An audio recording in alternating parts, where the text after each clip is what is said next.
kii horay u heesi jirayna ilaahay u soo rujuuc subxaana wa tacaala towba fiicanna la imow kii lagu ibtileeyo heeska dhegaysigiisa asagana habeen iyo maalin ku jirow adigana towba keen oo waxaad u beddelataa qur'aan iyo wacdi iyo waano iyo diin iyo tasbiix iyo alla ka cabsi inta hadda hami u leh oo haminaysa inay heesaayaal noqdaan haminaysa inay noqdaan dad hobalo ah oo kooxa iyo waxyaabo kale ay ku biraano idinkana gaabsada wakhtigaa lama joogo wakhtigaa lama joogo wakhtigii hobol iyo qof heesaan inaan noqdaan rabaa iyo inaan caan soo noqdo xaaladda noocaas ma jirto waxaa lagu jiraa xilli taqwo waxaa lagu jiraa xilli ilaahay la aamino waxaa lagu jiraa xilli zaman aakir ah waxaa lagu jiraa xilli maxaad ilaahay la hor tagtaa lagu dadaalo xilli waxaa lagu jiraa maxaa aakhiradaada kuu fiican maxaa samaanku geli kartaa oo aakhiro la samaysto wanaag iyo cizi iyo khayr iyo karaamo ilaahay loo dhowaado la tasbiixsado wacdiga la badiyo ilaahay diintiisa loo dhowaado xilli noocaasa maanta la maraa saa darteed lama joogo xilli la yidhaahdo waxaan soo qaadanaa shahaado heeseed waxaan soo qaadanaa shahaado noocaas oo kale ah waxaan rabaa hobolladii reer hebel inaan aniga markaa ku biiro waxaan rabaa inaan actar ka noqdo waxaan rabaa inaan ugu horeeyo waxaan rabaa inaan mataqaana saan u noqdo xilli noocaasa mala joogo wiilashii la geray gabdhihii baa tartamaya maanta waxay ku tartamayaan sidii mid kasta heesaay ay u noqon lahayd waxay ku tartamaysaa mid kasta sidii masraxay u istaagi lahayd ayadoo qaawan oo dharla ayadoo timaheeda ay faydan yihiin ayadoo mataqaanaa waxyaabaha ay marsatay waxyaabihii ilaahay caragelinayay ah meeshaasaad la soo hor istaagaysaa meeqa gabdhood baa la tilmaamay ayagoo masrax taagan wadnaha istaagay oo dhacay oo suuxay oo meesha laga qaaday meeqaa la sheegay meeqa rag oo ayagoo kataaradda tumaaya oo bahasha garaacaya oo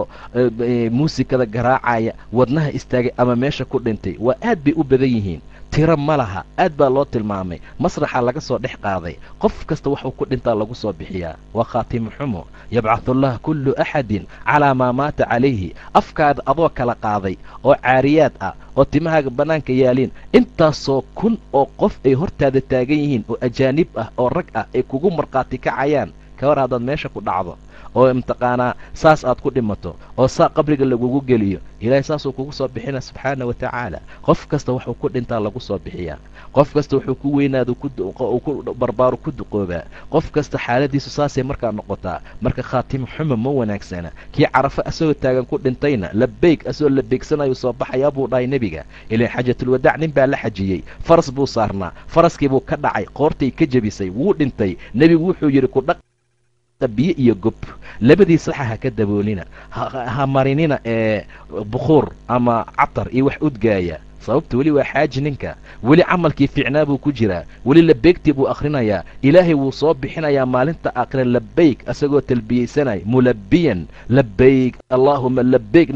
dhahaya yaa soo baxaya dhimato heesaysaa soo baxay soo qaawan nin kataaro tumaaya oo muusig garaacaya soo baxaya asagoo muusigii tumaaya saa darteed waa la kala duwanaana inna sacyakum la shataa buu yidhi ilaahay camalkiina wuu kala duwan yahay camalkiina wuu iskhilaafsan yahay camalkiina camal isku mid markaa ma aha saa darteed ayaa mar walba khaatimada la wanaajiyaa khaatimada la raadiyaa hees daliil haba u raadininba hees ha layga duceeya haba dhihinba maanta wixii ka dambeeya tuur maanta wixii ka dambeeya kala jebi maanta wixii ka dambeeya dib ha ugu laabanin maanta wixii ka dambeeya u degdeg iga duceey waa sii dhegaysanaysaa iga duceey waa sii dhegaysanaysaa ilaahay iisoo tuug goormee nafta kuu gaari doontaa ma ogtid